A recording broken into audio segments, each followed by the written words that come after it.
ভর্তুকি প্রদানে দেরি হওয়ায় ক্ষোভে ফুঁসছে গ্রিসের হাজার হাজার কৃষক। গত 2 সপ্তাহ ধরে ট্র্যাক্টর দিয়ে সড়ক অবরোধ করে রেখেছেন তারা। কৃষকদের অভিযোগ, দীর্ঘদিন ধরে প্রতিশ্রুত ভর্তুকি না পাওয়ায় এবং উৎপাদন খরচ বেড়ে যাওয়ায় মারাত্মক আর্থিক সংকটে পড়েছেন। ভর্তুকি ছাড়া আমাদের টিকে থাকা কঠিন। খরচ বেড়েছে কিন্তু আয় বাড়েনি। সরকার ও ইইউকে দ্রুত সিদ্ধান্ত নিতে হবে। এছাড়া দুর্নীতি তদন্তের কারণে ইউরোপীয় ইউনিয়নের অনুদানের প্রায় 600 মিলিয়ন ইউরো পেতেও দেরি হচ্ছে।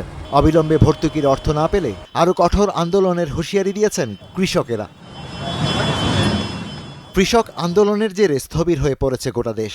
অবরুদ্ধ বুলগেরিয়া, তুরস্ক এবং উত্তর মেসিডোনিয়ার সীমান্ত এলাকা। আটকে পড়েছে শত শত পণ্যবাহী ট্রাকসহ নানা যানবাহন। যানজট সামলাতে হিমশিম খেতে হচ্ছে পুলিশকে। বহু এলাকায় ঘুরিয়ে দেয়া হচ্ছে গাড়ির পথ। এতে চরম ভোগান্তিতে পড়েছেন সাধারণ যাত্রীরা। তবে জরুরি যান চলাচলের জন্য চালু রয়েছে বিকল্প পথ। কৃষকদের আন্দোলনে জনদুর্ভোগ বাড়লেও তাদের দাবির প্রতি সমর্থন জানান অনেকে। এর আগে সোমবার ক্রিট দ্বীপের আন্তর্জাতিক বিমানবন্দরের একাংশ অবরোধ করেন বিক্ষোভকারীরা। পরিস্থিতি নিয়ন্ত্রণে আনতে কাঁদানে গ্যাস ছুড়ে নিরাপত্তা বাহিনী। Ishtiaq Hossain, star news.